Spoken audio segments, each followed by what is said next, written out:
Welcome to A Course in Miracles Workbook, Lesson 52. Today's review covers these ideas. One, which is Lesson 6 that we're reviewing. I am upset because I see what is not there. Reality is never frightening.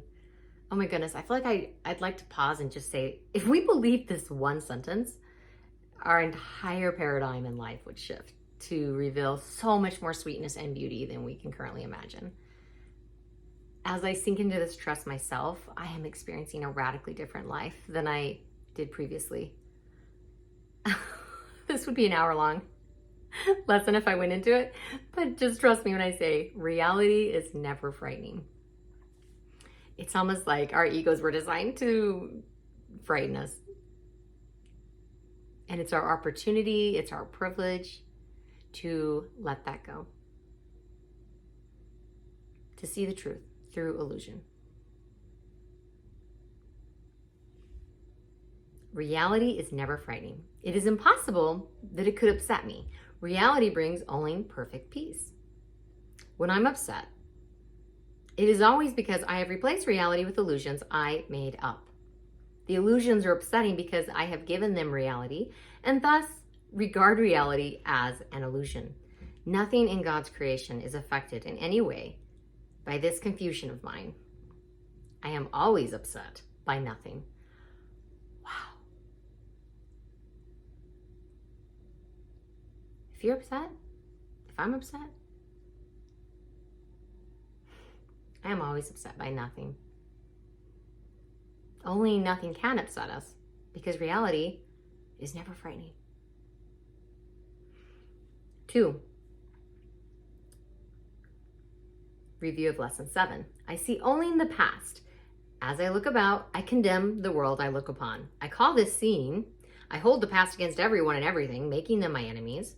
When I have forgiven myself and remembered who I am, I will bless everyone and everything I see. There will be no past and therefore no enemies, and I will look with love on all that I failed to see before.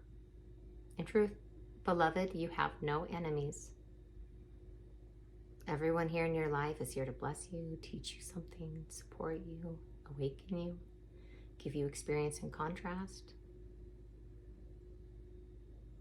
In the end, all we'll have to say to each other is, thank you for playing your part so well. 3, review of Lesson 8. My mind is preoccupied with past thoughts.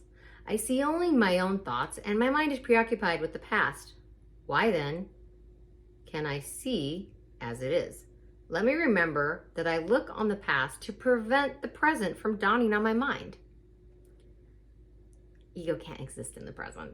There's a reason why your ego wants you to be perpetually trapped in ruminations of the past or the future. Let me understand that I am trying to use time against God. God can only exist in the present moment because the present moment is all that is. The past is gone, the future's not here. It's the present moment where love exists. Let me learn to give the past away, realizing that in so doing, I am giving up nothing. The ego wants you to think if you give up your animosity, your contempt, your hatred, that you're losing a treasure. Does that sound reasonable? 4, review of Lesson 9. I see nothing as it is now. If I see nothing as it is now, it can truly be said that I see nothing. I can see only what is now. The choice is not whether to see the past or the present. The choice is merely whether to see or not. What I have chosen to see has cost me vision. We don't get to look at illusion and vision at the same time. Choose wisely. Now I would choose again, that I may see. 5, review of Lesson 10. My thoughts do not mean anything. My, as in the ego's thoughts.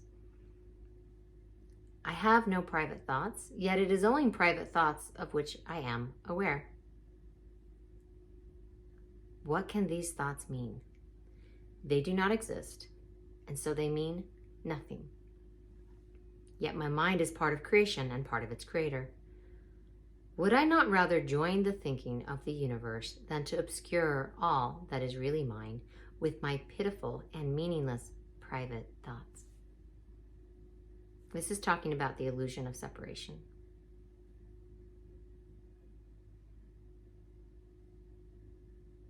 When we're sitting there thinking attack thoughts about other people, places, things, situations, it's horrible, it shouldn't happen, we're trying to attack reality. And we can't. Not successfully. All we can do is make ourselves miserable and suffer in trying to do the impossible. In trying to make our delusions and our illusions real. Trying to make our fear and our doubt and our anger real. When it's not. And never will be. But it's fine. We can cling to those illusions as long as we need to. They just cause us pain. And at some point we go, oh, okay, I'm done suffering. Goodbye. And A Course in Miracles workbook helps us to reach that point a little more smoothly and in perfect timing. So if you're listening to this now, it's because your soul is ready to evolve. Thank you so much for the beautiful work that you do. For me, for yourself, for all of us as one. Thank you. Thank you. Thank you. I'll see you tomorrow for lesson 53.